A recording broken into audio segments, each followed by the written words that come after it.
this short video, our intention is to provide you with an overview of the end-to-end process of how to manage projects in our center using Cronos. The first question that probably springs to your mind is, why do we need a process for managing projects? The simple answer is, projects are investments that need to be managed accordingly. Project management is a complex and highly valued skill. It is not as straightforward as it looks. The process serves three high-level purposes: providing control for the business, enabling you to successfully deliver the project, and developing your project management skills. A typical project starts with an idea and ends with the realization of that idea.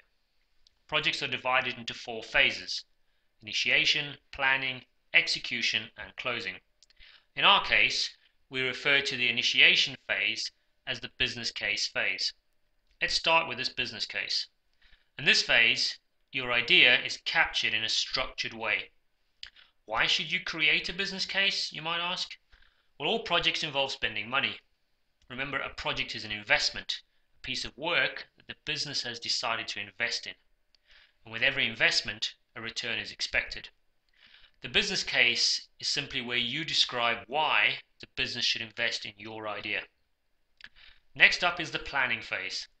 This is where you plan out how you and your project team will deliver the benefits described in the business case. Projects are planned work. Projects fail because nobody stops them from failing. The role of the project leader is to stop the project from failing. How do you stop the project from failing? 3 key steps to follow. 1. Learn what usually goes wrong. 2. Plan out how to deal with it. And lastly, follow your plan. As the person leading the project, the business has chosen to invest in you to deliver it. Your plan will determine your success or failure. Moving on, in the execution phase, your team starts to work on your project according to your plan. As the project leader, your role now focuses on controlling the work in line with your plan. And then lastly, the closing phase, in which the project is summarized, documented, and closed off.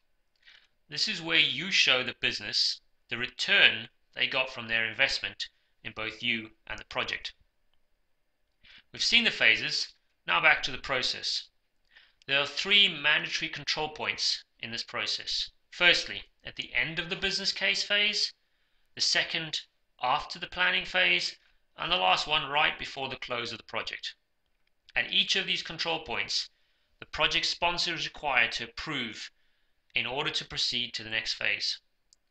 The approval is captured in Cronos. Key stakeholders are automatically notified.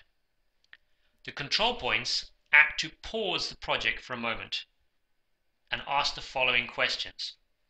Is it worth investing in the project?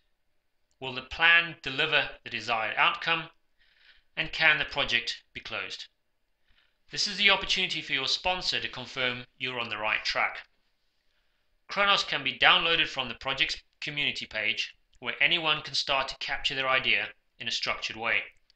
After that, Cronos is sent to the project sponsor for approval. If yes, and the business case is approved, you start planning your project. After the plan is complete, your sponsor approves it again. If the plan gets approved, the project can move to the execution phase and your team starts work. And lastly, before the project can be closed, the final approval from the sponsor is required. Remember, if you have any questions, there are dedicated project managers in the transformation team that both built Cronos and the governance described here and are happy to assist you through any part of your project. Good luck with your idea.